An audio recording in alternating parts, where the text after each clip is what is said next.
Clarity हो। Basically जो themes है टेक्नोलॉजी, डेमोक्रेसी या politics, economy, society, self actualisation, globalisation,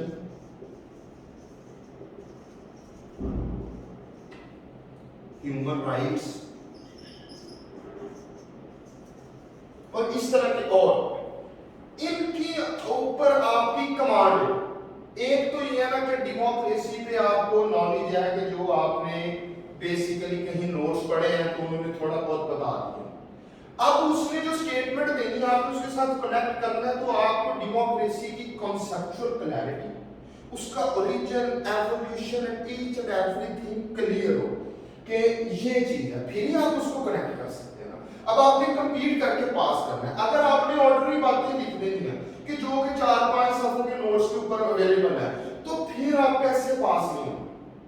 अच्छा, इनसे बाहर ऐसे आता भी नहीं। ये subject of fundamental human knowledge है। आप पाकिस्तान के छोड़ दें ऐसे, आप इंडिया कैसे देख रहे हैं, आईएएस के आते हैं, उसमें भी इसी तरह की थीम है। बेसिक थीम यही है। या एक अगर कोई लोकल प्रॉब्लम आ जाएगा, मतलब डोमेस्टिक प्रॉब्लम, उसको करना ही नहीं चाहिए। प्रायोरिटी होनी चाहिए कि मैंने इसको उस वक्त करना है जब मेरे से कोई और नहीं हो रहा। क्योंकि डोमेस्टिक प्रॉब्लम की आपने तैयारी की होती है 20 नंबर के सिलसिले में। अब 100 नंबर के ऐसे में और 20 नंबर के क्वेश्चन में बड़ा फर्क है, जमीन आसमान का फर्क है। तो उधर फिर आपका प्रॉब्लम आ जाता है। अब हमने 2 फोल्ड रखा है। एक तो इसमें यह है कि आपका जो आर्गुमेंट्स की कैपेबिलिटी है कि आपने आर्गुमेंट्स को कैसे समझना। डेमोक्रेसी है, फॉर एग्जांपल आज मैं आपको डेमोक्रेसी पढ़ाऊंगा। अब डेमोक्रेसी जब हम पढ़ेंगे तो आप देखेंगे कि कैसे कैसे हम इसके कौन से कंट्रोल्स हैं, उनके अंदर घुस के इसको देखते हैं। एक तो आपको समझ आ गया, दूसरा ये है कि जो समझे इसको लिखना कैसे है। अच्छा, अब जो लिखना कैसे है, तो मेरा एक कोर्स मेट है फैजान साहब, वो लिखाना आपको सिखाएंगे, क्रिएटिव राइटिंग कैसे करनी है। एक ही बात को आप कैसे 15 डिफरेंट स्टाइल्स में लिख सकते हैं। तो वो खुद भी उन्होंने गवर्नमेंट कॉलेज के पढ़े हुए हैं, ड्रामास भी लिखे हुए हैं उन्होंने, मतलब उनकी बड़ी कमांड है इंग्लिश लैंग्वेज के ऊपर, प्रॉपर कमांड है। तो वो आपको कमांड समझाएंगे कि आपने कैसे लिखना है। क्योंकि अगर आपको आर्गुमेंट समझ भी आ गए, आपको क्रिस्टल क्लियर हो गया कि डेमोक्रेसी क्या है, ये वो, अगला स्टेप है आपने उसको 2000 लफ्ज लिख के देने। अब वो 2000 लफ्ज कैसे लिखने हैं वो आपको वो समझाएंगे। हम इसको 2 फोल्ड लेके चलेंगे कि जो क्लैरिटी है वो मैं दूंगा और जो लिखना है वो सिखाएंगे। तो हम इसको इस तरीके से चलेंगे। अच्छा, अब हम बात करते हैं सबसे पहले डेमोक्रेसी के ऊपर। टेक्नोलॉजी पे ऑलरेडी मैंने एक लेक्चर दिया हुआ है और उसमें से बच्चों को आउटलाइन पे अटेम्प्ट करवाई है। तो अगर तो आप लोगों के पास नहीं, आपने उसको लिया हुआ है कि नहीं लिया हुआ, टेक्नोलॉजी का नहीं लिया हुआ, तो इनसे उनकी वीडियो ले लेते हैं, उसको समझना है जो आपका पर्सनल प्रॉब्लम। उसके बाद जो मैंने असाइनमेंट दिया उसको सॉल्व करना है। सॉल्व करने के बाद फिर जहां पे आपको प्रॉब्लम हुई, I am at your disposal. आपने उसको समझना है कि कैसे टेक्नोलॉजी की मैंने डिटेल में बात की। अच्छा, अब डेमोक्रेसी पे आज बात करते हैं। तो डेमोक्रेसी का आप मतलब जहां बैठेंगे डेमोक्रेसी का सुनेंगे, जमहूरियत जमहूरियत जमहूरियत। और कोई साल ऐसा नहीं है जिसमें डेमोक्रेसी पे कोई ऐसे नहीं है। अच्छा, इसके अलावा छोड़े करंट अफेयर्स में लाजमी एक क्वेश्चन आता है पॉलिटिक्स, उसमें डेमोक्रेसी को वो किसी न किसी चीज के साथ रिलेट कर देता है। पाक अफेयर्स, पाकिस्तान की डेमोक्रेसी, उसके ऊपर लाजमी क्वेश्चन है। इस्लामिक स्टडीज की इस्लाम का डेमोक्रेसी के साथ क्या ताल्लुक है, उसमें भी क्वेश्चन आता है। तो democracy as a subject matter इसकी बहुत वाइड स्पेक्ट्रम जो है आउटरीच है। हम देखेंगे कि ये क्या है डेमोक्रेसी। तो आपके नजदीक क्या है, मतलब आपके नजदीक डेमोक्रेसी क्या है? Democracy is freedom of expression, जिसमें लोगों को इजहार राय का राइट होता है। ठीक है, वेरी गुड। आपके नजदीक क्या है? वो वोट है इमरान खान की खिलाफ। अब्राहम लिंकन की थी, ठीक है, वो भी अच्छी है रूल कोटेशन। ऑफ पीपल हाँ, वेरी गुड। दो लफ्ज है डेमोक्रेसी में, एक लफ्ज है डेमो, दूसरा है क्रेसी।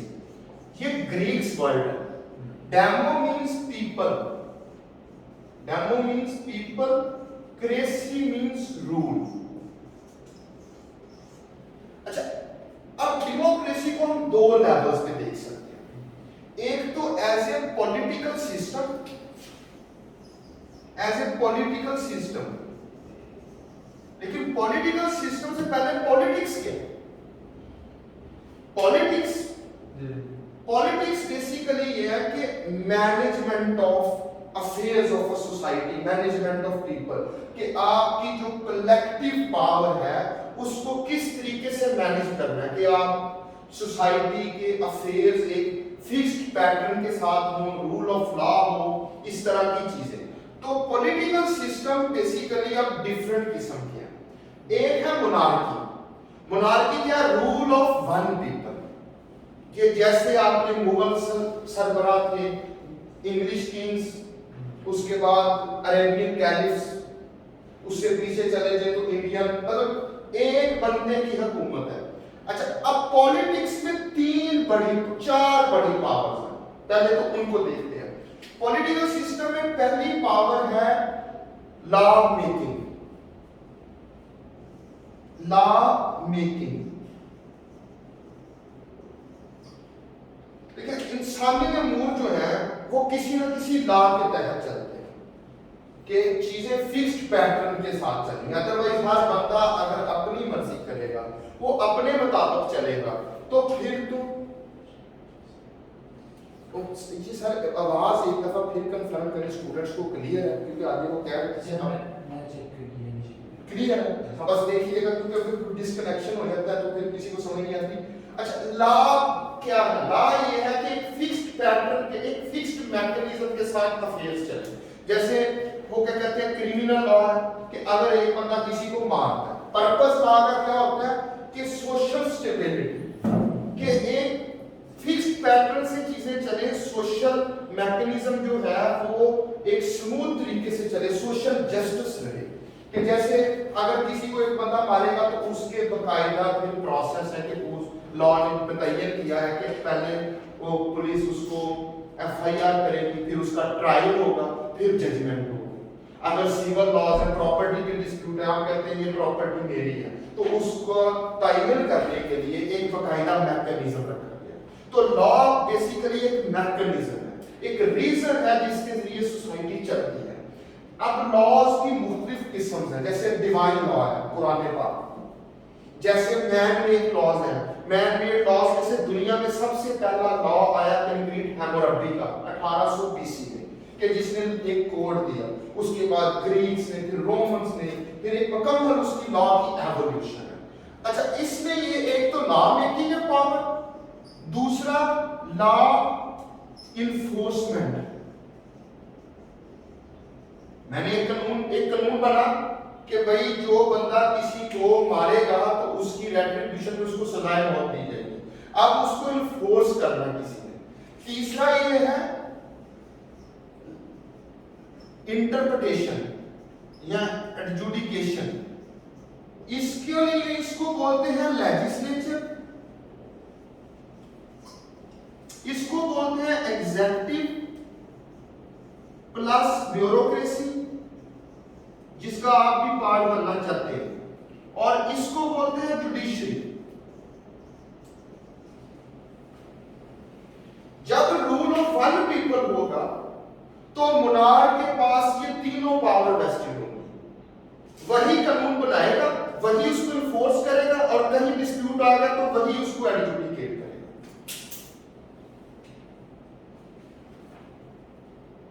अच्छा, फिर एक और सिस्टम आया, एक तो मोनार्की हो गया, दूसरा है ओलिगार्की। ओलिगार्की या aristocracy, rule of few people, few people, कि जो आपकी सोशल एलीट है। अगर अरिस्टोक्रेसी जैसे फ्यूडल्स, नोबिलिटी, ओलिगार्की जिनके पास पैसा है, या पैसे वालों के पास ताकत है, या फिर जिनके पास लैंड है या नोबल हेरिडिटी है उनके पास ताकत है। तीसरा है फिर डेमोक्रेसी कि जिसमें सब लोगों के पास पावर है। अच्छा, मॉडर्न वर्ल्ड में अब जो हमारा डेमोक्रेसी का मैकेनिज्म है, पहले तो इसको समझते हैं कि ये क्या है। ये एक इनडायरेक्ट डेमोक्रेसी है। दो किस्म है डेमोक्रेसी की मेन, एक डायरेक्ट डेमोक्रेसी है, एक इनडायरेक्ट डेमोक्रेसी है। डायरेक्ट डेमोक्रेसी ये है कि जो कानून बनाना है उसमें हर बंदे की राय होगी, जैसे रेफरेंडम। समझ आ रही है आपकी? रेफरेंडम डायरेक्ट डेमोक्रेसी है। हाँ जी, प्लेबिसाइट कोई भी इस तरह का जिसमें हर बंदे की ओपिनियन को माना जाता है। दूसरा प्रोसेस क्या है? दूसरा प्रोसेस ये मेन पावर लॉ मेकिंग की है, क्योंकि जो कानून बनना है उस असल ताकत वो है। दूसरा प्रोसेस क्या है? इनडायरेक्ट। इनडायरेक्ट क्या है कि लोग लेजिस्लेचर को इलेक्ट करते हैं, जैसे आप एमएलए एमपीएस को इलेक्ट करते हैं और वो कानून बनाते हैं। अच्छा, कानून की आगे फिर फर्दर टर्म्स है। सबसे प्राइम कानून कॉन्स्टिट्यूशन होता है। कॉन्स्टिट्यूशन को सोशल कॉन्ट्रैक्ट भी कहते हैं। सोशल कॉन्ट्रैक्ट मींस के सब लोग एक लॉ बना रहे हैं जिसमें सारी पावर वेस्ट करके बता रहे हैं कि कैसे कौन सी कॉन्स्टिट्यूशन दो चीजें प्राइम मुतय्यन करता है। एक rights and duties of individual and state, कि इंडिविजुअल के कैसे राइट्स है। जैसे हमारा कॉन्स्टिट्यूशन है तो उसमें 8 से लेके 28 तक आर्टिकल इंडिविजुअल राइट्स देते हैं कि freedom of expression, due process of law, freedom of movement, freedom of organisation, freedom of association, मतलब मल्टीपल फ्रीडम ऑफ प्रॉपर्टी, मतलब सारी ये फ्रीडम्स आ जाती हैं। दूसरा, स्टेट की क्या राइट्स है। जैसे हमारा आर्टिकल 5 है, वो कहता है कि हर इंडिविजुअल की ये ड्यूटी है कि उसने स्टेट के लॉ को मानना है। उसको जैसे स्टेट का राइट है, राइट टैक्सेशन देना स्टेट का राइट है। दूसरा जो काम ये करता है कि स्टेट को बनाता है। अब स्टेट क्या है? अदारे।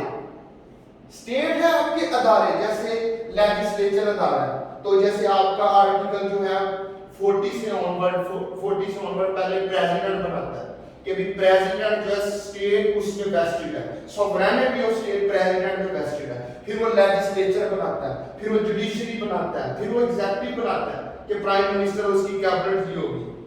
समझ आ रही है आपको? फिर वो इंस्टीट्यूशंस बनाता है और इंस्टीट्यूशंस की पावर को मुतय्यन करता है कि लेजिस्लेचर है तो उसके पास ये पावर होगी, एग्जैक्टिव है तो उसके पास ये पावर है। हम कॉन्स्टिट्यूशन को देखेंगे क्योंकि कॉन्स्टिट्यूशन से आप मसाले ले सकते हैं बहुत ज्यादा, क्योंकि आपका सबसे ऑथेंटिक आर्गुमेंट फ्रॉम कॉन्स्टिट्यूशन है, क्योंकि ये एक ऐसा आर्गुमेंट है जिसमें पूरा पाकिस्तान मुत्तफिक है। ठीक हो गया ना? तो लॉ और कॉन्स्टिट्यूशन में कोई फर्क होता है? कॉन्स्टिट्यूशन सुप्रीम लॉ है।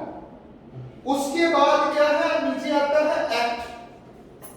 कॉन्स्टिट्यूशन आपका 2/3 मेजॉरिटी के साथ है, एक्ट आपका सिंपल मेजॉरिटी के साथ है। एक्ट बनाना पार्लियामेंट का काम है, कॉन्स्टिट्यूशन बनाना पार्लियामेंट का काम है। उसके नीचे आ जाते हैं आपके रूल्स कि अगर फॉर एग्जांपल इनकम टैक्स का एक्ट आया, सेल्स टैक्स का एक्ट आया, क्रिमिनल एक्ट आया, किसी भी चीज का एक्ट आया, उस एक्ट को फर्दर इन्फोर्स कैसे करना वो एग्जीक्यूटिव ने करना। कॉन्स्टिट्यूशन या एक्ट में कोई कंट्राडिक्शन है तो लेजिस्लेचर ने देखना, एक्ट या रूल में कोई कंट्राडिक्शन है तो लेजिस्लेचर ने देखना है। अच्छा, आगे रूल्स की एप्लीकेशन करती है ब्यूरोक्रेसी, एप्लीकेशन में कोई कंट्राडिक्शन है तो लेजिस्लेचर जुडिशरी ने देखना कि अगर कोई एक्ट कॉन्स्टिट्यूशन को वायलेट करता है तो जुडिशरी के पास पावर है उसको नल एंड वाइड कर सकती है। कोई रूल एक्ट को मतलब वायलेट करता है तो जुडिशरी के पास पावर है कि वो रूल को कर सकती है। अगर कोई ब्यूरोक्रेसी इसका एप्लीकेशन गलत करती है तो फिर भी जुडिशरी के पास पावर है कि हाई कोर्ट की जो रिट जुरिस्डिक्शन है आर्टिकल 199 के अंदर वो है ही ये कि अगर ब्यूरोक्रेसी कोई लॉ की एप्लीकेशन गलत करती है तो हाई कोर्ट में रिट हो सकती है। एक्सटर्नल मैकेनिज्म है। जितने भी दुनिया की डेमोक्रेसी का उनका कॉन्स्टिट्यूशन है। ये आपको क्लियर हुआ? इसमें कोई क्वेश्चन हो किसी का? बिल्कुल क्लियर है। अच्छा, उसके बाद ये पॉलिटिकल सिस्टम में पहले तो कॉन्स्टिट्यूशन होगा, उसके बाद मैंने आपको मैकेनिज्म समझा दिया कि कैसे इलेक्टेड, डायरेक्ट इलेक्टेड और इनडायरेक्ट जो है ना वो इलेक्ट होते हैं। उसके बाद आपका डेमोक्रेसी लेकिन मॉडर्न वर्ल्ड में आके पर्टिकुलरली 1990s के बाद आके, इसकी मैं तारीख पे बात करता हूं, ये एक आइडियोलॉजी भी बन गई है। आइडियोलॉजी होता है आपका वर्ल्ड व्यू, ऐसा वर्ल्ड व्यू जो हर चीज को एक्सप्लेन करते हैं। तो जो यूएस की लिबरलिज्म है, वेस्टर्न लिबरलिज्म है, वो डेमोक्रेटिक आइडियोलॉजी के ऊपर खड़ी है। इसकी जंग बड़ी देर से चल रही थी, 19th सेंचुरी में भी, 20th सेंचुरी में भी। एज ए आइडियोलॉजी इसमें ह्यूमन राइट्स और ये सारी मतलब बड़ा पैकेज आ जाता है। एज ए पॉलिटिकल सिस्टम, अच्छा एज ए पॉलिटिकल सिस्टम ये पार्लियामेंट्री भी हो सकता है और प्रेसिडेंशियल भी हो सकता है। पार्लियामेंट्री मींस कि लेजिस्लेचर की सुप्रीमेसी होगी और लेजिस्लेचर जो है वो लोग डायरेक्टली इलेक्ट करेंगे और आगे लेजिस्लेचर फिर कानून बनाएगा। प्रेसिडेंशियल क्या है? और लेजिस्लेचर ही आपका एग्जीक्यूटिव इलेक्ट करेगा। जैसे असेंबली जो है वो प्राइम मिनिस्टर इलेक्ट करती है। प्रेसिडेंशियल क्या है कि डायरेक्टली इलेक्टेड एग्जीक्यूटिव होगा, हेड ऑफ द स्टेट। एक में इनडायरेक्टली इलेक्टेड है, एक में डायरेक्टली इलेक्टेड है। पार्लियामेंट्री और प्रेसिडेंशियल में ये फर्क है। अच्छा, अब मॉडर्न वर्ल्ड में कुछ आइडियोलॉजीज हैं, जैसे इंडस्ट्रियलिज्म है, मॉडर्निज्म है, कैपिटलिज्म है, नेशनलिज्म है। ये सारी आइडियोलॉजीज डेमोक्रेसी के साथ डीपली इंटीग्रेटेड है। वो कैसे है अभी मैं इसकी हिस्ट्री पे आता हूं तो मैं बात करता हूं, लेकिन जो डेमोक्रेसी का कोर आर्गुमेंट है, अब आ जाते हैं कोर आर्गुमेंट, वो ये है कि हर इंसान अक्लमंद है और उसके अंदर ये कैपेसिटी है कि वो अपने रूलर्स को खुद इलेक्ट कर देता है। तो प्राइम असम्पशन ऑफ डेमोक्रेसी ये है कि humans are rational being and they possess capacity to choose their representatives. जो इस असम्पशन को नहीं मानते, जो ये कहते हैं कि इंसान के पास ये सलाहियत नहीं है कि वो अपने रूलर को इलेक्ट कर सके, वो फिर non democratic means of government को प्रपोज करते हैं और उनको जस्टिफाई करते हैं। जैसे चाइनीज का सिस्टम है, जैसे हिस्ट्री में मोनार्कियल सिस्टम रहा, लड़ाई है जिनके लोगों के पास शौर्य नहीं, अकल ही नहीं है, वो क्या इलेक्ट करेंगे। अभी आज भी चलता है ये आर्गुमेंट कि अभी लोगों के पास ये सलाहियत ही नहीं है कि वो अपने, जैसे देखेंगे पार्लियामेंट की क्या हालात है, नलायक अनपढ़ लोग आ जाते हैं, रूल ऑफ इग्नोरेंट कहते हैं। तो वो ये इसका प्रॉब्लम है। लेकिन कोर असम्पशन क्या है? Humans are rational beings and they possess rational capacity to choose their representatives. It is the core assumption of democracy. आगे देखेंगे कि जैसे ऐसे आता है कि एजुकेशन और डेमोक्रेसी का क्या है। तो एजुकेशन क्या करती है? प्राइमरी आपको रैशनल बनाती है, आपको मुख्तलिफ मीन्स के साथ आपको अवेयरनेस देती है। तो ये डेमोक्रेसी की टाइप्स हैं कि जिसमें डायरेक्ट, इनडायरेक्ट दो मेन है। अच्छा, उसके बाद दो और भी है। एक है मेरिटोक्रेटिक डेमोक्रेसी।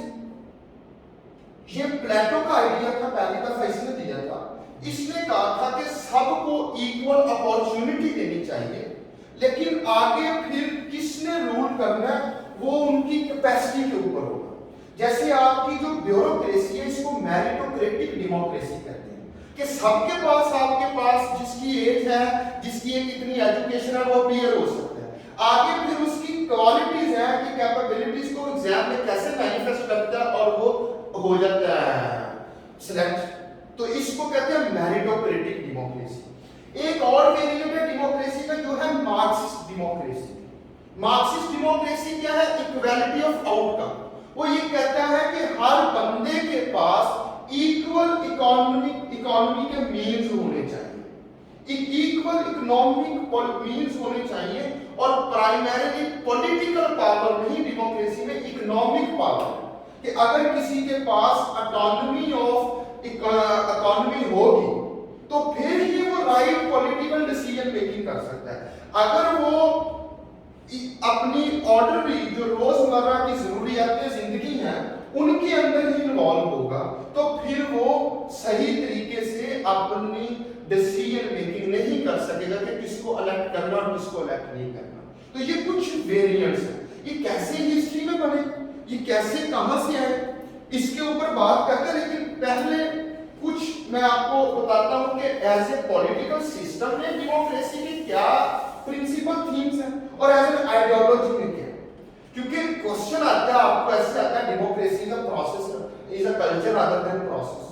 डेमोक्रेसी में होप्स एंड हर्डल्स आ जाती है। मतलब आपका ऐसे इंक्लूसिव उस वक्त होगा जब आप उसको एज ए पॉलिटिकल सिस्टम भी और एज ए आइडियोलॉजी भी डिस्कस करेंगे। क्योंकि 100 नंबर के एसे की एसेंस ये होती है कि आपकी आर्गुमेंट्स की डेप्थ कितनी ज्यादा है, कि आप कहां से आर्गुमेंट लेके आ रहे हैं। एक तो वो 3-4 आर्गुमेंट है ना कि भाई इंस्टीट्यूशनल इम्बैलेंस है, मिलिट्री बार-बार इंटरवीन कर देती है, लोगों के पास तालीम नहीं है। एक तो ये 3-4 आर्गुमेंट है ना, मैं लिखने चाहिए, ये जरूरी है। लेकिन इससे भी अगर आप कोर को उठाएंगे ना तो आपके चांसेस आपका पेपर ज्यादा ऊपर चला जाएगा। कोई आप डिफरेंट बात करके आ रहे हैं। तो अभी आप देखते हैं democracy as a political system. उसमें आपको मैंने सबसे पहले तो बताया कॉन्स्टिट्यूशनलिज्म की समझ आई आपको।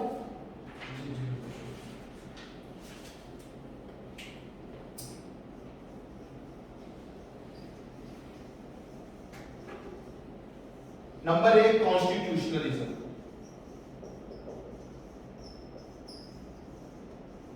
Number B supremacy of legislature.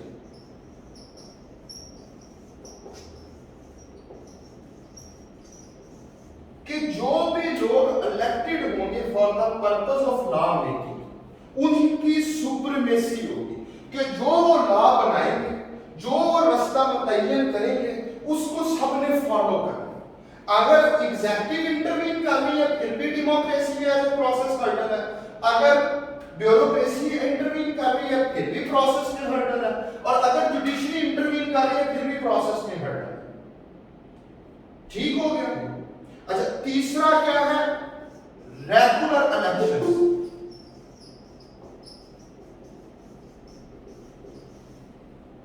5 साल बाद, 4 साल बाद, 3 साल बाद, 6 साल बाद ये जो भी लॉ वो बनाए उनके मुताबिक रेगुलर इलेक्शन होने चाहिए। नंबर 4 मेरिटोक्रेटिक इंस्टीट्यूशंस, कि आपके अदारे अब क्या होते हैं? नहीं, अदारा इंस्टीट्यूशन क्या होता है? यार इनको मैसेज कर दो कि जो भी बंदा पार्टी, जब मैं क्वेश्चन पूछता हूं तो जो पार्टिसिपेट करना चाहता है वो साथ साथ पार्टिसिपेट कर ले। इन अदारा क्या होता है? सोसाइटी में स्टेबिलिटी लाने के लिए, लॉ एंड ऑर्डर। ये तो पर्पस हो गया मुख्तलिफ किस्म के। बेसिकली इंस्टीट्यूशन है एक फिक्स्ड मैकेनिज्म के जरिए चीजों को एग्जीक्यूट करना। एक अदारा जैसे मार्केट एक इकोनॉमी का अदारा है कि जो क्या करता है, डिमांड एंड सप्लाई को रेगुलेट करता है, कि सोसाइटी की जो इकोनॉमिक नीड्स हैं, कि जैसे हमें टीवी चाहिए, हमें मोबाइल चाहिए, हमें गंदम चाहिए, हमें चने चाहिए, राइस चाहिए, व्हाटएवर कमोडिटी, उसकी डिमांड को फुलफिल करना है, तो उधर ट्रांजैक्शन होगी। जैसे लेजिस्लेचर पार्लियामेंट एक अदारा है, जुडिशरी एक अदारा है, ब्यूरोक्रेसी एक अदारा है, आपका मीडिया एक अदारा है। अदारे हर जगह पे अदारे हैं, उनकी नेचर मेरिटोक्रेटिक होनी चाहिए। अब मेरिटोक्रेटिक क्या है कि उसके अंदर कोई बैरियर ना हो कि ये बंदा नहीं आ सकता। जैसे आपका मिलिट्री का इंस्टीट्यूशन है तो वो मेरिटोक्रेटिक होना चाहिए। जैसे अब है भी मेरिटोक्रेटिक, मतलब जब भी आप जाएंगे नजर आएगा मेरिटोक्रेटिक क्या है कि इंडक्शन भी मेरिटोक्रेटिक होनी चाहिए, प्रमोशन भी मेरिटोक्रेटिक होनी चाहिए, और पोस्टिंग भी मेरिटोक्रेटिक होनी चाहिए। कि किसी किस्म का एथनिक, नेशनल, लिंग्विस्टिक बैरियर ना हो। Everyone should possess a right to participate आगे उस अदारे में इंडक्शन उसकी अपनी कैपेबिलिटी के ऊपर मुनहसर है। ये समझ आई आपको बात? मेरिटोक्रेटिक वो बुक है, व्हाई नेशंस फेल, बड़ी मशहूर बुक है। उसका प्राइम आर्गुमेंट ही है कि इंक्लूसिव वो लफ्ज यूज करता है, लेकिन बेसिकली मेरिटोक्रेटिक उसकी एसेंस है। अच्छा, उसके बाद पांचवा रूल ऑफ लॉ। कोई इंडिविजुअल, कोई सोशल तबका वो सुपीरियर नहीं है। जो लॉ लेजिस्लेचर ने बना दिया, जो कॉन्स्टिट्यूशन के अंदर असर्टेन कर दिया गया है, उसके मुताबिक ही चीजें रेगुलेट होंगी। अब रूल ऑफ लॉ पे सेपरेट ऐसे भी आता है, रूल ऑफ लॉ पे सेपरेट ऐसे आता है, इंस्टीट्यूशंस के ऊपर सेपरेट ऐसे आता है, लेजिस्लेचर या जुडिशियल इंटरवेंशन के ऊपर ऐसे आ जाता है, लेकिन themes interconnected. Rule of law primarily क्या है कि दो चीजें इसमें, पहला कि जो क्या कहते हैं लॉ है वो यूनिवर्सली अप्लाई होना और उसने ड्यू प्रोसेस के अंदर अप्लाई होना।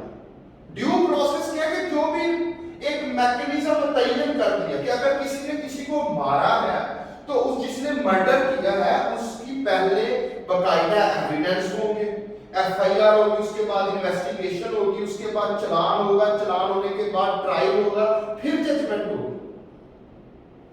अगर एक बंदे के ऊपर इतना अगर टैक्सेशन लिया है कि जिसकी भी 10 लाख से ऊपर इनकम है उसको 30% उसके टैक्स देना, तो वो फिर 30% ही देना, चाहे वो प्राइम मिनिस्टर है, चाहे वो क्या कहते हैं आम आदमी। तो rule of law basically equality को इंश्योर करता है। ये डेमोक्रेसी का प्रिंसिपल इंग्रेडिएंट है। आप रूल ऑफ लॉ, अब लॉ बनाया है, लॉ ज्यादातर लॉ यूनिवर्सल नेचर के होते हैं, हर कि every citizen, every individual law की ये होगी। तो एवरी सिटीजन मीन हर सिटीजन। तो जो भी कानून की हुक्मरानी हो, कानून की हुक्मरानी है कि किसी को पर्सनल फेवर नहीं मिलेगी। और रूल ऑफ लॉ है तो अब इसके लिए देखें, सुप्रीमेसी ऑफ लेजिस्लेचर जरूरी है, मेरिटोक्रेटिक इंस्टीट्यूशन जरूरी है कि इंस्टीट्यूशंस में जो बंदे बैठे हैं जिन्होंने लॉ बनाना है या लॉ इन्फोर्स करना है, उनके नजदीक हो कि ये लॉ जो है इसकी सुप्रीम वैल्यू है और हमने किसी को इंटरवीन नहीं करने देना। तो ये इसके एज ए पॉलिटिकल सिस्टम जो डेमोक्रेसी के ना कि एज ए पॉलिटिकल सिस्टम ये डायरेक्ट भी हो सकता है और इनडायरेक्ट भी हो सकता है, पार्लियामेंट्री भी हो सकता है, प्रेसिडेंशियल भी हो सकता है। और उसके पॉलिटिकल कॉन्स्टिट्यूशनलिज्म, लेजिस्लेचर की supremacy, regular elections, meritocratic institution, rule of law, इसमें और भी बड़े आ सकते हैं, लेकिन ये 5 पढ़ाई है। अच्छा, अब इसको एज ए आइडियोलॉजी देखते हैं कि अब एज ए आइडियोलॉजी क्या है इसके अंदर।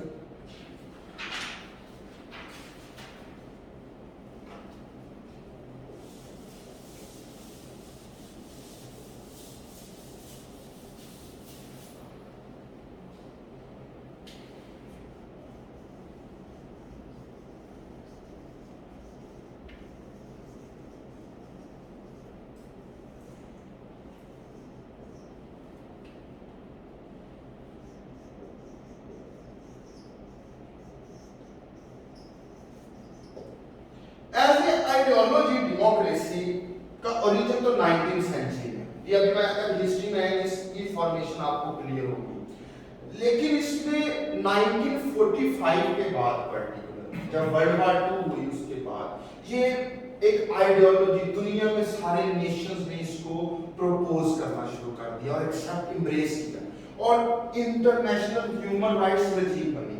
अब ह्यूमन राइट्स में प्राइमरी आपके पॉलिटिकल राइट्स होते हैं, जैसे पॉलिटिकल राइट्स है रूल ऑफ लॉ, इलेक्शन को, right to participate, right to elect, social rights है, इकोनॉमिक राइट्स है, आपके डिग्निटी से रिलेटेड राइट्स है, मल्टीपल ह्यूमन राइट्स की रजीम है। उसके लिए आपको चाहिए कि जो दो दुनिया में इस वक्त जो सबसे एडवांस ह्यूमन रजीम चल रही है ना, एक तो जो प्राइमरी ह्यूमन राइट्स की रजीम है वो United nation declaration of human rights है 1948, वो आपको पर्ची की तरह याद, वो 25 से 30 आर्टिकल है टोटल, इतनी है। वो आप याद कर लें उनको कि पॉलिटिकल राइट्स ये फलाने ये राइट्स है, फलाने ये राइट्स है, इसकी शायद पर्चियां लगा के सामने रख दें। दूसरे राइट्स के हैं दो, उसके बाद आपका ह्यूमन राइट्स के लिए आपको तीन चीजें, मेरा अपना ख्याल है कि आपको क्लियर हो, आपने वो याद भी करनी, हम पढ़ेंगे भी इधर। एक तो आर्टिकल 8 से लेकर 28 तक पाकिस्तान के कॉन्स्टिट्यूशन के, एक यूनाइटेड नेशन की डिक्लेरेशन और एक यूरोपीय यूनियन के 2013 के राइट्स हैं, जो कि इस वक्त सबसे एडवांस राइट है। मतलब 1948 में कुछ राइट्स बनाए, उसके बाद दुनिया बदल गई। 70 साल में जब तब्दीली आई और उस तब्दीली ने नए राइट्स की नेसेसिटी को रेज किया, यूरोपीय यूनियन ने उसको एम्ब्रेस किया। तो ये तीन रेजिम्स जो है ना ह्यूमन राइट्स की, आपको याद हो कि वो हेडिंग वाइज इक्वालिटी के लिए ये राइट्स हैं, डिग्निटी के लिए ये राइट्स हैं, एम्पावरमेंट के लिए ये राइट्स हैं, पॉलिटिकल ये राइट्स हैं, सोशल ये राइट्स हैं। दूसरा कैपिटलिज्म, कैपिटलिज्म या मॉडर्नाइजेशन।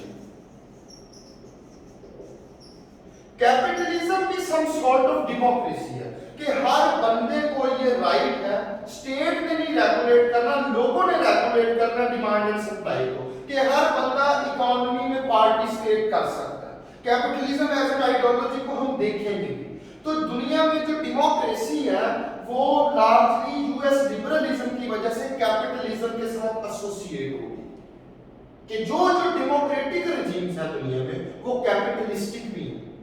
और कैपिटलिज्म इतनी परवेसिव आइडियोलॉजी बन गई है कि इवन जो डेमोक्रेटिक नहीं भी है, जैसे चाइनीज है, उनमें वो अपने हिसाब से उनका लहदा वेरिएंट है कि हम सोशलिस्ट डेमोक्रेसी है, कि हमारी मेरिटोक्रेटिक डेमोक्रेसी है कि पॉलिटिकल पार्टी है, उसके पास पावर है, उसमें हर बंदा आ सकता है।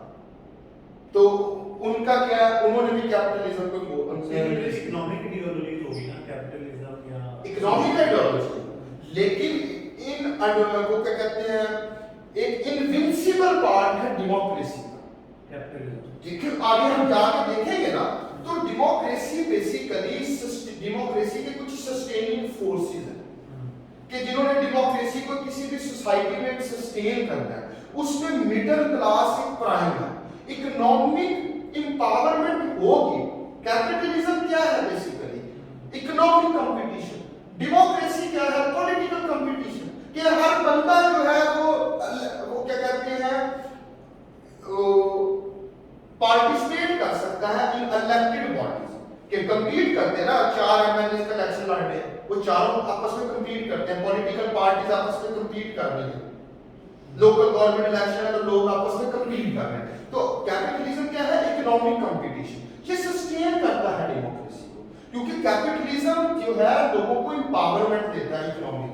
जब इकोनॉमिक एम्पावरमेंट होगी तो फिर ये छोटी चीजों से लोग बाहर निकलेंगे कि भाई वो क्या कहते हैं, मेरी नाली बनवा दो, मेरा सोलिंग बनवा दो। तो इन चीजों से बाहर निकल के या पैसे लेकर वोट देते हैं, इन चीजों से बाहर निकल के तो फिर वो अपना रैशनल एक्ट क्या है, एक्ट राइट टू वोट क्या है, कि आपने फ्रीली एक्ट करना है, कि आपकी कंस्ट्रेंट ना हो, आपकी जजमेंट प्योरली रैशनल हो। आप देखें, आप रैशनल इवैल्यूएट करें कि कैंडिडेट ए ठीक है या बी ठीक है, उसमें आपकी पर्सनल इंक्लिनेशन ना हो।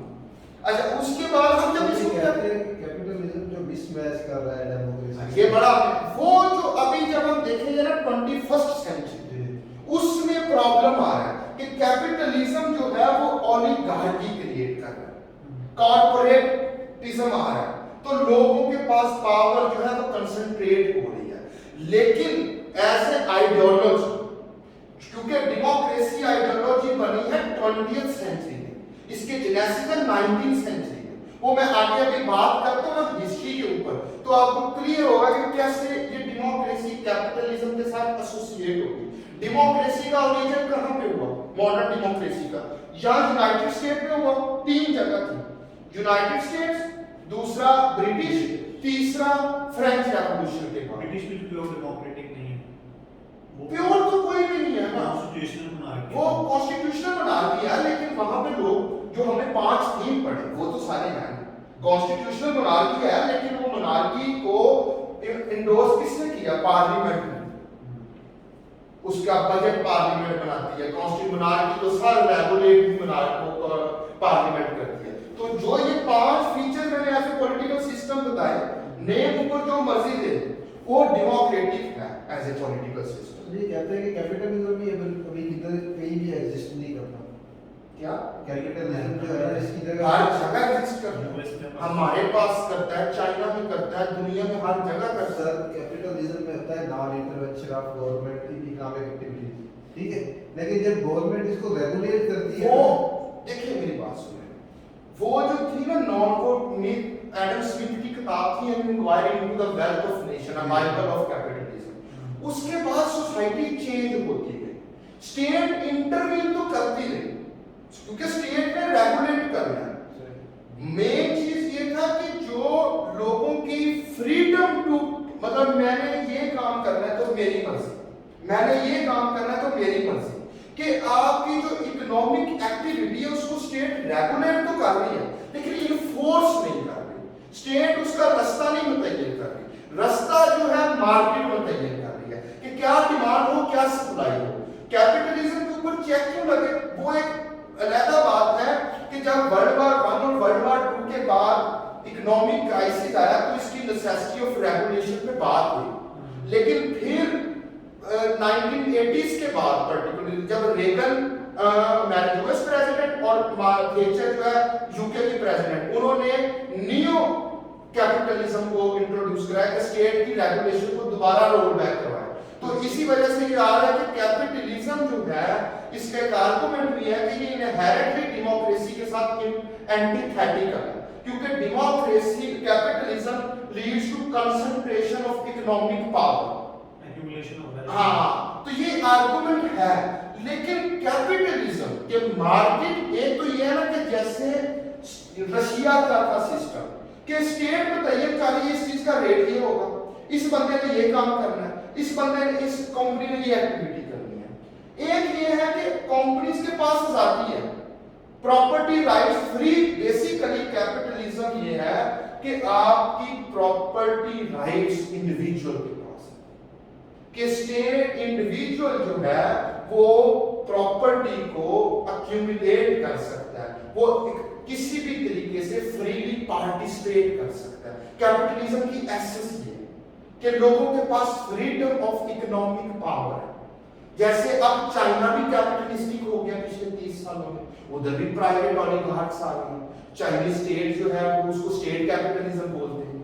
तो ये बड़ा चाइना वाला बड़ा कॉम्प्लेक्स है, साथ-साथ कम्युनिज्म, वो स्टेट कैपिटलिज्म बोलते हैं, मैं आपको बताऊंगा वो स्टेट कैपिटलिज्म है। लेकिन मेरा जो इधर है कि डेमोक्रेसी एज एन आइडियोलॉजी में कैपिटलिज्म जो है वो इंटेंट, क्योंकि डेमोक्रेसी ऐसा आप इसको भी समझिए, जो डेमोक्रेसी एज एन आइडियोलॉजी है इसका जो मेजर प्रोपोनेंट रहा है पिछले 70 साल में वेस्टर्न कंट्रीज रहे हैं, पर्टिकुलरली यूएस और यूरोपीय यूनियन। वो दोनों ही कैपिटलिस्टिक है और प्योरली कैपिटलिस्टिक है।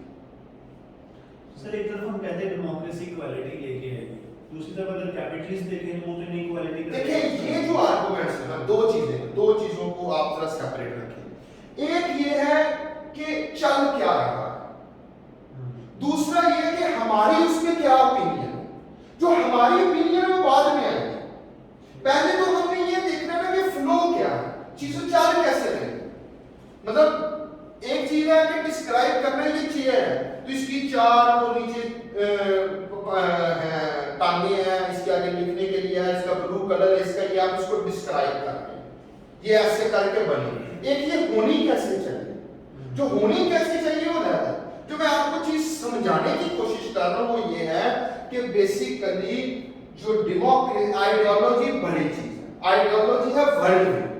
आइडियोलॉजी ये है कि आइडियोलॉजी एक का नेचर ये होता है कि ये यूनिवर्सल होती है, इसको बाय फोर्स जो भी आइडियोलॉजी का प्रोपोनेंट होता है वो कहता है इसको अप्लाई करो। जैसे पिछले 70 साल से यूएस और यूरोपीय यूनियन और इंटरनेशनल एनजीओस वो एज ए आइडियोलॉजी जो है वो ह्यूमन राइट्स की इनकलकेशन, कैपिटलिज्म की इनकलकेशन, डेमोक्रेसी की कंट्रीज कितने हैं, अगर एक कंट्री डेमोक्रेटिक नहीं है तो उसके ऊपर पाबंदियां लगा देते हैं कि बाय फोर्स या बाय परसुएशन या बाय मैनिपुलेशन आप अपनी आइडियोलॉजी को नाफिज कर। ये एक अलग चीज। एज ए पॉलिटिकल सिस्टम छोटी गेम, एज एन आइडियोलॉजी बड़ी गेम।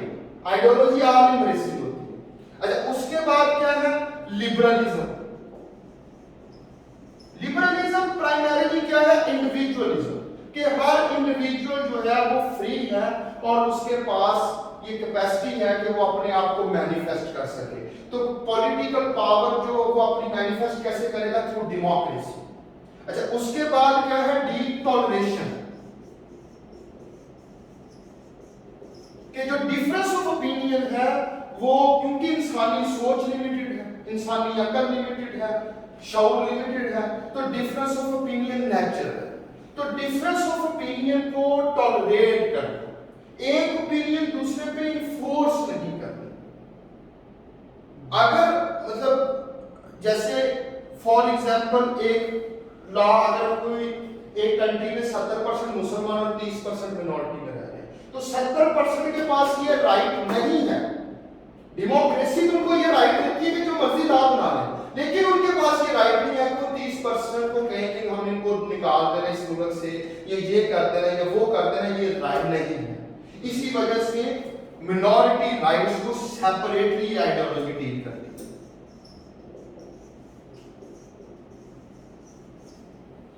और आखिरी, इक्वालिटी ऑफ अपॉर्चुनिटी, कि जो पब्लिक गुड्स हैं जैसे तालीम, सेहत, सैनिटेशन, पब्लिक हेल्थ, इन सारों की हर बंदे के पास अपॉर्चुनिटी है। ये 6 चीजें हैं बेसिकली जो डेमोक्रेसी एज एन आइडियोलॉजी पिछले 70 साल से यूएस, यूके और ये कंट्रीज जो हैं ये इसको वो क्या कहते हैं, बार बार एजुकेट भी करते हैं, फोर्स करने की भी कोशिश करते हैं। अच्छा, इसमें और भी चीजें आ सकती हैं जैसे जेंडर इक्वालिटी, मॉडर्नाइजेशन, मल्टीपल चीजें हैं। लेकिन ये 6 क्योंकि इक्वालिटी ऑफ अपॉर्चुनिटी और human rights, minority human rights में जेंडर एड्रेस हो जाता है। ये आपको समझ आया? Democracy as a political system या एज एन आइडियोलॉजी? किसी का कोई क्वेश्चन हो? सर हम कहते हैं लिबरलिज्म जो है बेसिकली कैपिटलिज्म, लिबरलिज्म, डेमोक्रेसी, ये साइड बाय साइड चलती है। ऐसे जो सोशलिज्म है, इसको लिबरलिज्म के अगेंस्ट कोई है आइडियोलॉजी जो कि जिससे मार्क्सिज्म या सोशलिज्म निकल रहा है? सोशलिज्म की अपनी डेमोक्रेसी, लिबरलिज्म के एंटाई आइडियोलॉजी क्या है? लिबरलिज्म के एंटाई आइडियोलॉजी है कंजर्वेटिज्म। कंजर्वेटिज्म, लिबरलिज्म ये है, लिबरलिज्म क्या कहती है कि रीजन, जस्टिस, इंडिविजुअलिज्म, फ्रीडम हर बंदे का बुनियादी राइट। कंजर्वेटिज्म क्या कहती है कि जो सोसाइटी ने सदियों के एक्सपीरियंस से लर्न किया है, आप उसको मिनटों में एब्स्ट्रैक्ट या रैशनल रीजनिंग से बदल नहीं सकते, तो स्लो स्लो टीके लगाएं। एक ये कहता है चीजों को ऑल टुगेदर बदले, हर इंडिविजुअल को राइट दें, ये करें वो करें। दूसरा ये कहता है स्लोली स्लोली करें, वो कंजर्वेटिज्म। तो हम सोशलिस्ट या मार्क्सिस्ट आइडियाज को भी कंजर्वेटिज्म के साथ नहीं, सोशलिस्ट और मार्क्सिस्ट बिल्कुल अलग आइडिया है।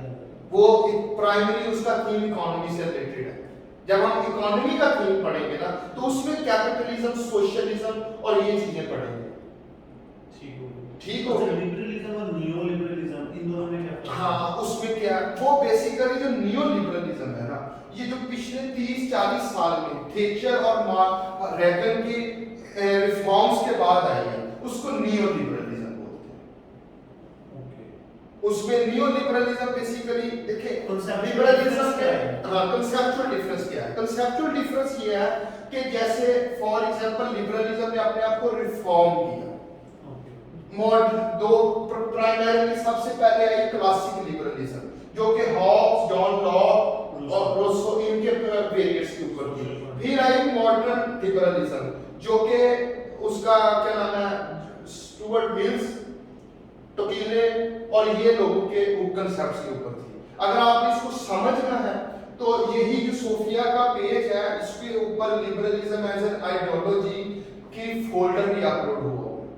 मेरी एक टॉक भी है जो YouTube के ऊपर पड़ी है, जिसके ऊपर मैंने लिबरलिज्म पे बात की है कि कैसे लिबरलिज्म तारीख में बदलता गया, कि क्लासिक आया, फिर मॉडर्न आया, मॉडर्न के बाद फिर नियो आया। मेन आर्गुमेंट ये है कि क्या इंडिविजुअल प्राइम है कि सोसाइटी प्राइम है? नियो में ये आएगा। लिबरल क्वेश्चन, बुनियादी क्वेश्चन ये है।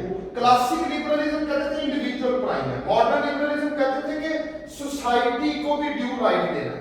नियो लिबरलिज्म दोबारा individual, neo liberalism is equal to classical liberalism.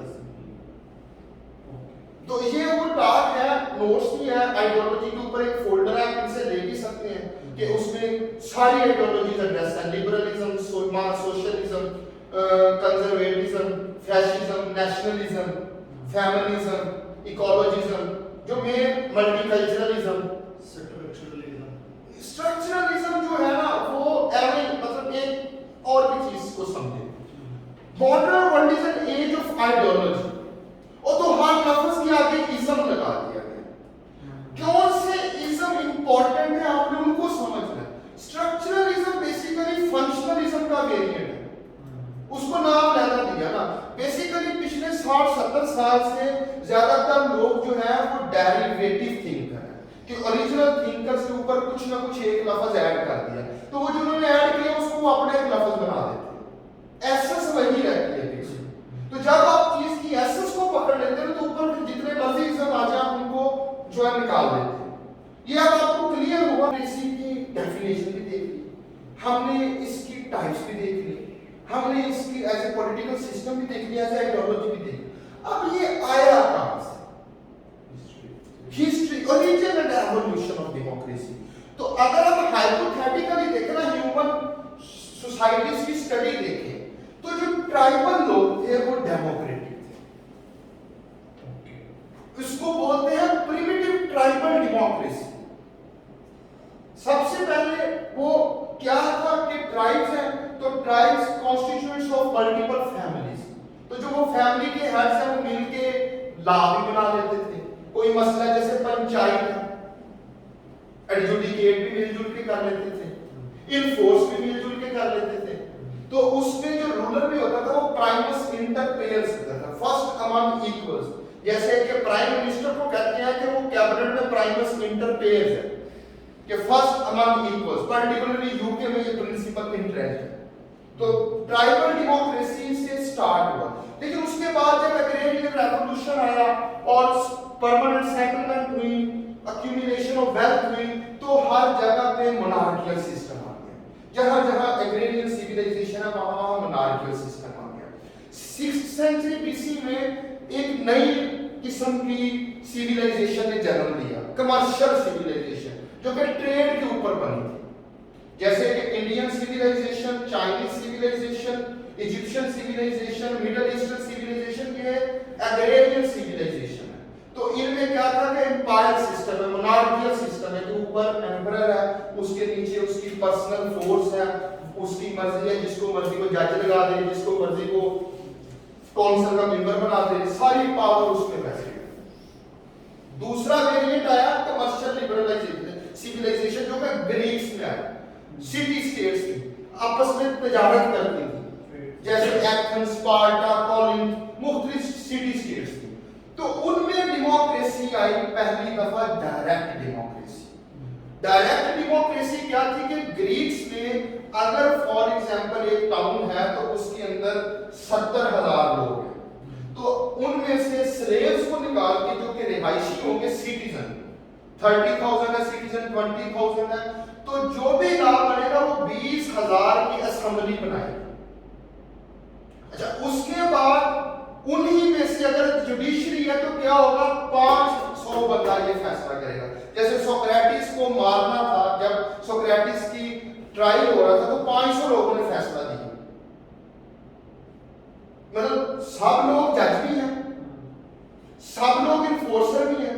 मतलब एक बंदा है तो वो मजिस्ट्रेट भी बनता है अपनी लाइफ टाइम में, वो पार्लियामेंट का मेंबर भी बनता है, वो एग्जीक्यूटिव काउंसिल का मेंबर भी बनता है, और वो जुडिशरी का मेंबर भी बनता है। ये डायरेक्ट डेमोक्रेसी थी। ठीक हो गया। इसके ऊपर छोटी सी रीडिंग है। अब देखिए मैं एक चीज आपको बता दूं, ये प्रैक्टिस हो चुका है वैसे। हाँ, वो ग्रीस में हुआ है ना डायरेक्ट डेमोक्रेसी। पॉपुलेशन थोड़ी थी, इनडायरेक्टली प्रॉब्लम है। अब आप 20 करोड़ से कैसे फैसला लें? अब लेकिन मॉडर्न वर्ल्ड में सोशल मीडिया के आने की वजह से कहते हैं कि दोबारा डायरेक्ट डेमोक्रेसी की तरफ मूव कर रहे हैं। उसमें मैं आता हूं। बात में आता हूँ, अभी आप इसको समझें। अच्छा मैं फिर बता दूं, अगर आपने मेरे साथ चीजों को समझना है तो आपको साथ साथ रीडिंग करनी पड़ेगी। रीडिंग की नेसेसिटी क्या है? पहली चीज तो वो आपकी इंग्लिश ठीक करेगी, दूसरी चीज आपकी कंसेप्चुअल क्लैरिटी आएगी, तीसरा आपके पास अच्छे सेंटेंसेस आएंगे, चौथा आपका मेंटल हॉरिजन वाइड होगा। देखिए आप लोगों ने अपनी लाइफ में बड़ा कुछ लर्न किया, सोशल प्राइवेटाइजेशन किया, ओपिनियंस दिया, लर्न किया, लेकिन सीएसएस के लिए आपको एक दफा माइंड को फ्री करना पड़ेगा। माइंड को फ्री करके जो इंटेलेक्चुअल चीजें हैं उनको अपने माइंड का पार्ट बनाना पड़ेगा। फिर पेपर देने के बाद, पास करने के बाद चाहे फिर छोड़ देना और अपनी करियर पे आ जाना। As a matter of experience आपको चाहिए आप फ्री माइंड के साथ पढ़ें। तो ये समझ आई आपको, ग्रीक्स में ये आया डायरेक्ट डेमोक्रेसी, उसके ऊपर छोटी सी रीडिंग है, इसको बोलते हैं। फिर क्या हुआ? रोमन्स आ गए, ग्रीक्स के बाद रोमन्स आ गए। रोमन एग्रेरियन और कमर्शियल सिविलाइजेशन का एम्बलम था। तो रोम में जो इंस्टीट्यूशन प्राइम रहा पहले 300 साल, वो सेनेट है। आज भी दुनिया में सेनेट एग्जिस्ट करता है। सेनेट क्या था? बेसिकली रोमन अरिस्टोक्रेसी, इसको बोलते हैं अरिस्टोक्रेटिक डेमोक्रेसी ऑफ रोमन्स। सबसे पहले प्रिमिटिव ट्राइबल डेमोक्रेसी है जो कि हाइपोथेटिकल है, फिर ग्रीक्स में डायरेक्ट डेमोक्रेसी आई, फिर रोमन्स की अरिस्टोक्रेटिक डेमोक्रेसी। आज भी सेनेट एग्जिस्ट करता है कि आपने बेसिकली सेनेट की एसेंस ये है कि आपने मेजॉरिटी को इंटेलेक्ट के साथ कैसे बैलेंस करना। सेनेट के मल्टीपल पर्पस है, एक तो इक्विटी ऑफ पार्ट रिप्रेजेंटेशन है ना, कि जैसे सूबों की इक्वल रिप्रेजेंटेशन करनी है, एक तो इक्विटी है, दूसरा लेकिन ये तो मॉडर्न वर्ल्ड में आया जब फेडरलिज्म के प्रॉब्लम आए। इसकी जो एसेंस है वो ये है कि लर्नड ओपिनियन देनी है। लॉ बनाना आम बंदे का काम नहीं, पढ़े लिखे बंदे का काम है। तो अरिस्टोक्रेटिक डेमोक्रेसी आ गई। फिर उसके बाद रोमन्स के बाद इस्लाम आया। इस्लाम ने क्या किया? Spiritual democracy. इस्लाम आने से पहले मौलवियों की हुक्मरानी थी, चर्च की, पादरियों की या जिसकी भी। इस्लाम ने वो सारी चीजें एलिमिनेट कर दी और अल्लाह ताला ने सब बंदे का डायरेक्ट जो है वो कनेक्शन दिया। और रूलर वो होगा जो मत्की हो, तकवा की बेस पे, जिसके अंदर कितनी ज्यादा स्पिरिट मैनिफेस्टेड होगी। इसको थोड़े डिटेल में भी देखेंगे इस्लाम एंड डेमोक्रेसी को, ये तो प्राइम आर्गुमेंट था। अच्छा, उसके बाद यूरोप, इसी एरिया में आप तारीख को पढ़ेंगे तो रोमन्स के बाद डार्क एजेस में चला गया, 1000 साल डार्क एजेस में रहा। जब 1420 एडी के अराउंड जब इस्लामिक सिविलाइजेशन डाई डाउन हो रही थी और इटालियन सिटी स्टेट्स दोबारा रीइन्विग्रेट हो रहे थे, तो वहां पे ओलिगार्किक रिपब्लिक्स थी। मतलब डायरेक्ट डेमोक्रेसी, मैं ये नोट्स आपको दे दूंगा, ये स्लाइड्स आपको दे दूंगा, उसको मैंने लिखा हुआ है। उसमें क्या ओलिगार्किक रिपब्लिक्स कि जो लोग ट्रेडर्स थे उनके पास पैसा आया और वो अपनी उन्हें असेंबली बना दी और वो लोग फैसला साजी करते थे। अच्छा, एक वाकया इसमें ऐसा होया ब्रिटिश में, मैग्ना कार्टा 1258 में। मैग्ना कार्टा क्या था कि मोनार्क की पावर पे चेक लगा। ब्रिटिश का ये था कि ब्रिटिश में ट्रेडर्स के पास भी पावर थी क्योंकि नए नए टाउन बन रहे थे, नई स्टेट बनी अल्फ्रेड के आने के बाद। दूसरा, ब्रिटिश में फ्यूडल्स भी थे। सर ये हम कह सकते हैं फर्स्ट स्टेप टुवर्ड्स कॉन्स्टिट्यूशनलिज्म। हाँ, वेरी गुड। ब्रिटिश की डेमोक्रेसी को कहते हैं कॉन्स्टिट्यूशनलिज्म। इसने 400 से 500 साल लगे कि सबसे पहले मोनार्की पावर पे चेक लगा, फिर दोबारा आया कि मोनार्क जो है वो टैक्सेशन, बजट की पावर पार्लियामेंट के पास गई, फिर हेबियस कॉर्पस आया कि ड्यू प्रोसेस ऑफ लॉ के बाद आप किसी को सजा दे सकते हैं, फिर 1688 में ग्लोरियस रेवोल्यूशन आया कि जिसमें सारी पावर पार्लियामेंट के पास चली गई। तो 300-400 साल की एवोल्यूशन ने ब्रिटिश कॉन्स्टिट्यूशनलिज्म बना दिया। अच्छा, उसके बाद क्या हुआ? जब ब्रिटिश कॉन्स्टिट्यूशनलिज्म हुई तो इसी एरिया में 3 ऐसे इवेंट हुए जिन्होंने डेमोक्रेसी को बड़ा सपोर्ट किया। पहला, प्रिंटिंग प्रेस। प्रिंटिंग प्रेस, अब पॉलिटिकल शौर होने के लिए नॉलेज होना जरूरी है। पहले किताबें ही बस लिमिटेड लोगों के पास होती थी। प्रिंटिंग प्रेस ने वाइड स्प्रेड लिटरेसी को इंश्योर किया। दूसरा, साइंटिफिक रेवोल्यूशन आया। साइंटिफिक रेवोल्यूशन ने आम लोगों को एम्पावर किया। जो ट्रेडिशन या प्रीस्टहुड या मोनार्क की पावर थी उनको सप्रेस किया। तीसरा discovery of new world, United states और ये सारी चीजों की, उसकी वजह से ट्रेड बहुत ज्यादा होनी शुरू हुई, तो कैपिटलिज्म आ गई। ये सारी फोर्सेस ने डेमोक्रेसी को एक स्टेप और आगे ले गए। ब्रिटिश में कॉन्स्टिट्यूशनलिज्म आ गई। फिर 18th सेंचुरी में दो रेवोल्यूशन आते हैं। ना ना ना ना ना, दो पॉलिटिकल रेवोल्यूशन। एक फ्रेंच रेवोल्यूशन है 1789 में, फ्रेंच रेवोल्यूशन, और दूसरा यूनाइटेड स्टेट्स का रेवोल्यूशन। जब यूनाइटेड स्टेट्स का रेवोल्यूशन क्या है, वो भी बरतानवी लोग थे जो जाकर तो सेटल हुए। उन्होंने कहा नो टैक्सेशन विदाउट रिप्रेजेंटेशन, कि हमारी पॉलिटिकल पावर होगी तो हम टैक्सेशन देंगे। उसकी बेस पे लड़ाई हुई। फिर पहला दुनिया का फॉर्मल कॉन्स्टिट्यूशन आया, यूनाइटेड स्टेट का कॉन्स्टिट्यूशन, जिसमें कहा गया कि हर बंदे के पास इनएलिएनेबल राइट्स हैं, लाइफ का, लिबर्टी का, प्रॉपर्टी का, परसूट ऑफ हैप्पीनेस का। फिर अधारे उसमें लिखे गए कि आर्टिकल 1 कहता है कि प्रेसिडेंट होगा तो उसकी ये पावर होगी, सेनेट होगा, कांग्रेस होगी तो उसकी ये पावर्स होंगी, जुडिशरी की ये पावर्स होंगी, इंडिविजुअल के पास ये राइट्स होंगे। प्रॉपर कॉन्स्टिट्यूशन है। उसके पीछे क्या थी, इंटेलेक्चुअल फोर्स क्या थी, Thomas Hobbes, John Locke, Montesquieu. फिर फ्रांस में, अच्छा यूरोप में सबसे ज्यादा इंट्रेस्ट मोनार्की और कैथोलिसिज्म था फ्रांस में। तो 18th सेंचुरी को बोलते हैं रैशनलिज्म, एज ऑफ रीजन। उसमें फिर जो थिंकर आए जैसे वोल्टेयर और रोसो, तो उन्होंने ब्रूटली इन चीजों को चैलेंज किया और अल्टीमेटली पहला पीपल्स रेवोल्यूशन आया।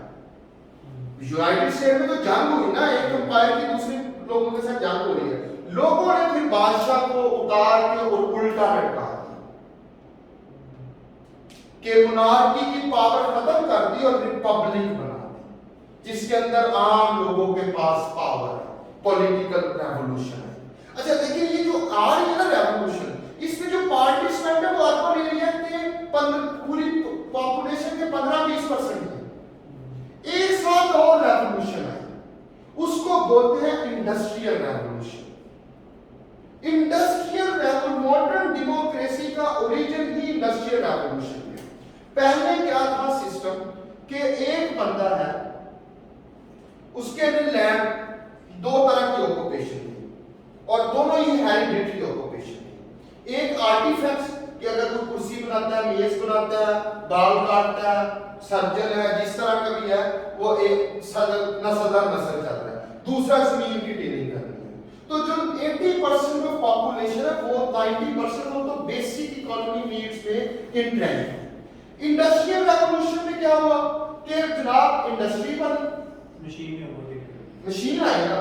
अब मशीन के लिए क्या चाहिए, कंसंट्रेटेड लेबर। तो देहाती लोगों से, एरिया से लोग शहरों में जाना शुरू हो गए। जब वो शहरों में गए, कंसंट्रेशन ऑफ पॉपुलेशन हुई, लेबर आ गई। अब मशीन को यूज करना है, तो मशीन को यूज करना है तो प्रॉपर ऑर्गेनाइजेशन होगी लेबर को मैनेज करने के लिए, कि कोई रिकॉर्ड कीपर होगा, कोई स्टाफ ऑफिसर होगा, कोई मैनेजर होगा, कोई फलाना होगा।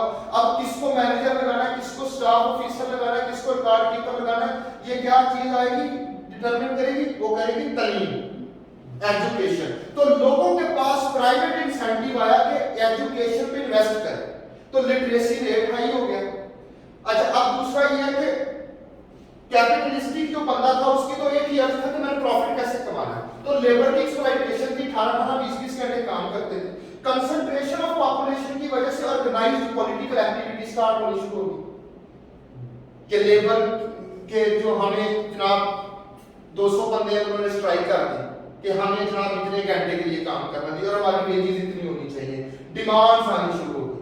अच्छा, उसके बाद क्या हुआ, फ्रेंच रेवोल्यूशन और उस दूसरी रेवोल्यूशन जो है यूनाइटेड स्टेट्स की, उसने मिडिल क्लास को एम्पावर कर दिया, पॉलिटिकल पावर दी। तो जो लोग बाकी रह गए, जैसे लेबर थी या वुमेन थी, उन्होंने भी एजुकेट करना शुरू कर दिया कि हमें भी पॉलिटिकल पावर दीजिए, क्योंकि पॉलिटिकल पावर ही एक मीन है कि आप अपने राइट्स को सिक्योर कर सकते हो। तो सारों ने एजुकेट करना शुरू कर दिया। अर्बनाइजेशन की वजह से political multiple ideologies 19th century को बोलते हैं genesis of modern democracy. Genesis होता है कि जो इब्तिदा है, वो क्यों है? पॉलिटिकल पार्टीज उस वक्त बनी। अब मुख्तलिफ इस 19th सेंचुरी को एज ऑफ आइडियोलॉजी बोलते हैं। कैपिटलिज्म, लिबरलिज्म, कंजर्वेटिज्म, नेशनलिज्म, इनकी आपस में जंग शुरू हो गई। हर एक ने अपनी अपनी ओपिनियन को कंसोलिडेट करने के लिए पॉलिटिकल पार्टी बनाना स्टार्ट कर दी। इसी पर टोरी विग्स ब्रिटिश में बन गए। इसी तरह मतलब दूसरा क्या आया? Print capitalism. प्रिंट कैपिटलिज्म क्या है? न्यूज़पेपर।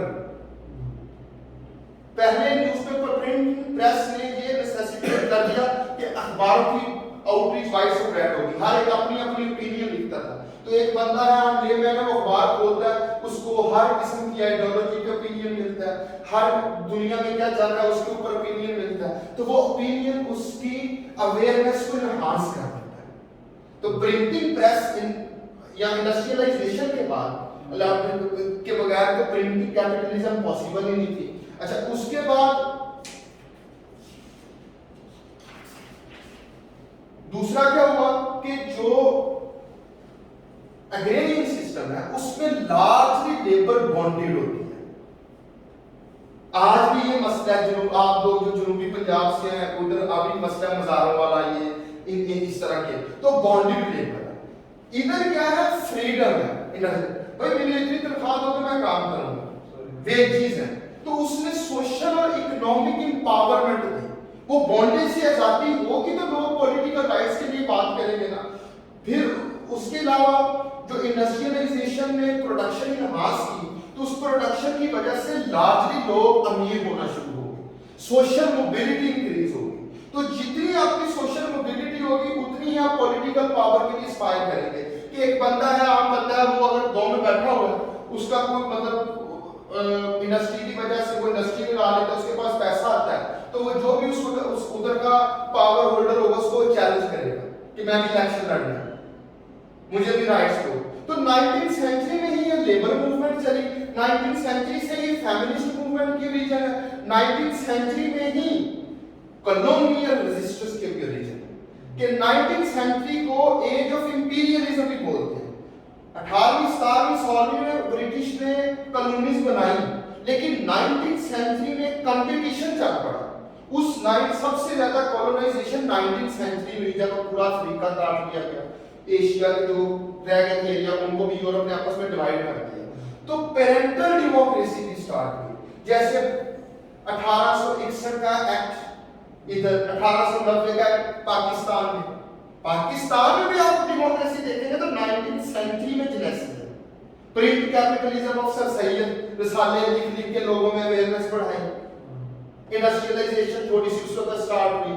अग्रेरियन मुख्तलिफ किस्म के ब्रिटिश ने एक्ट्स बनाए जब उन्होंने पावर अपने पास ले ली ईस्ट इंडिया कंपनी से। 1861 के बाद मुसलसल एक्ट्स बनते गए। उन्होंने मतलब पेरेंटल डेमोक्रेसी, लोगों को मिडिल क्लास इधर फॉर्मुलेट होनी शुरू होगी, एजुकेशन के ऊपर बात शुरू होगी। तो 19th सेंचुरी ठीक हो गया, ये समझ आई 19th सेंचुरी जेनेसिस। सर ये कॉलोनियलिज्म और इंपीरियलिज्म में कोई बेसिक डिफरेंस है?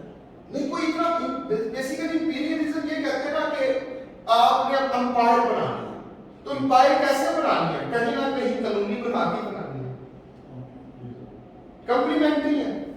अच्छा, ये आपको अब समझ आया? अच्छा अब 19th सेंचुरी में तीन बड़ी आइडियोलॉजी। एक है कैपिटलिज्म, जिसने इकोनॉमिक लिबर्टी दी और पॉलिटिकल इक्वालिटी दी।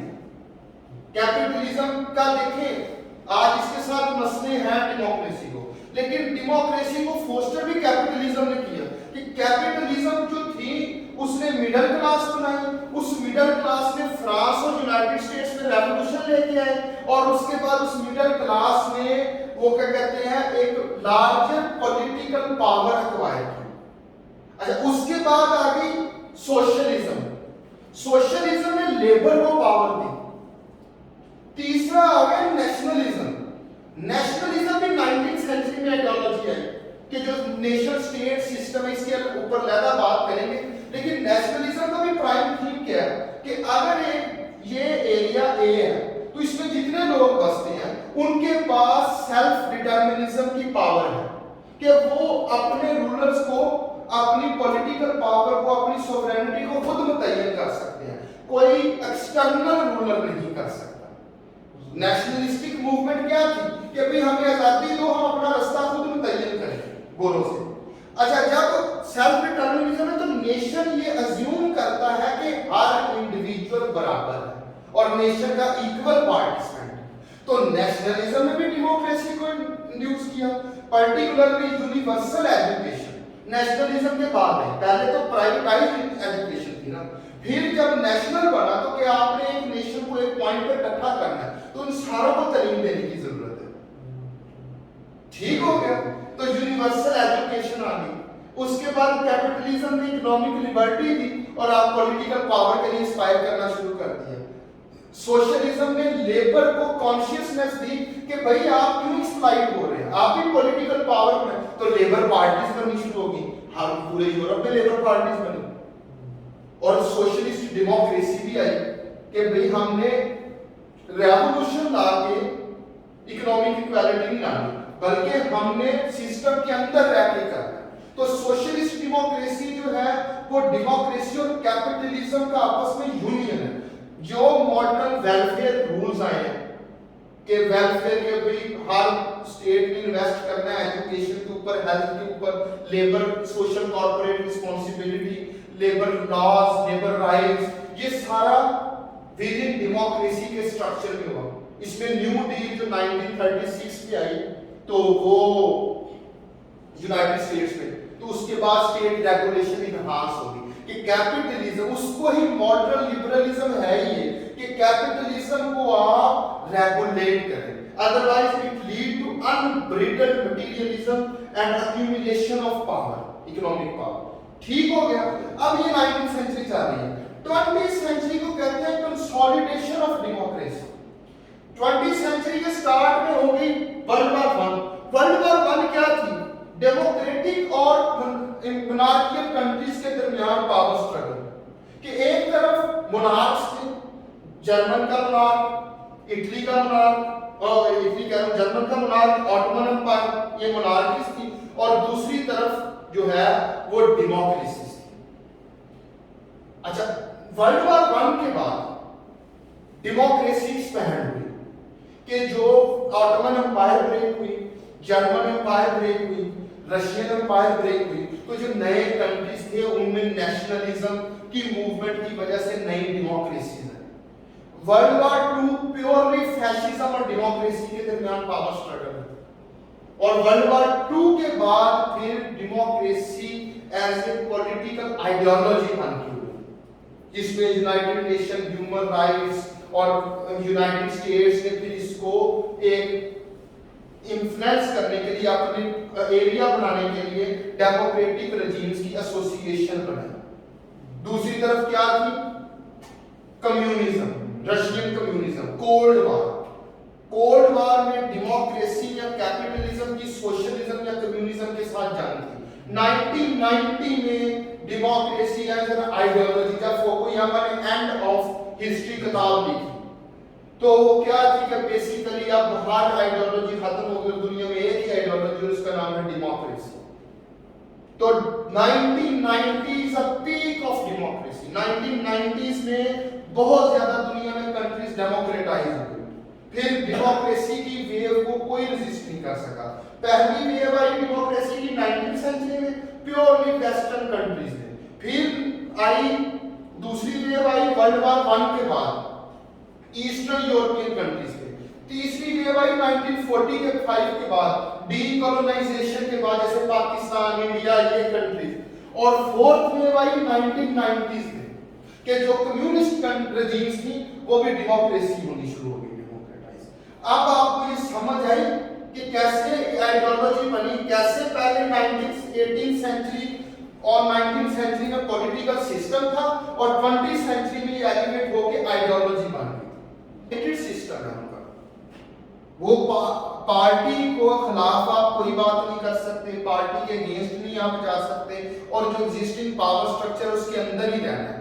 अच्छा, उसके बाद दूसरी देखिए ऐसे जब आपने जैसे क्वेश्चन रेज किया कि नॉट नेसेसरली लिटरेसी रेट जो डेमोक्रेसी की तरफ लेके जाता है, तो अब हम देखेंगे कि कैसे जो एक assumption बनी हुई है कि आप इंडस्ट्रियलाइजेशन ले आए, लिटरेसी रेट ले तो कंट्रीज ऑटोमेटिकली डेमोक्रेटिक बन जाएंगे। तो इसके ऊपर अब ये बड़ी डिबेट चल रही है कि यूनाइटेड स्टेट्स की जो लिबरलिज्म है वो फेल होने की वजह से पिछले 25-30 साल में अब ये डिबेट चल रही है कि ये एक लीनियर मेथड नहीं है, इसमें और भी बड़ी चीजें आ जाती हैं, जैसे ज्योग्राफी ऑफ द कंट्री, जैसे nature of characteristics of the people, social cultural values क्या है।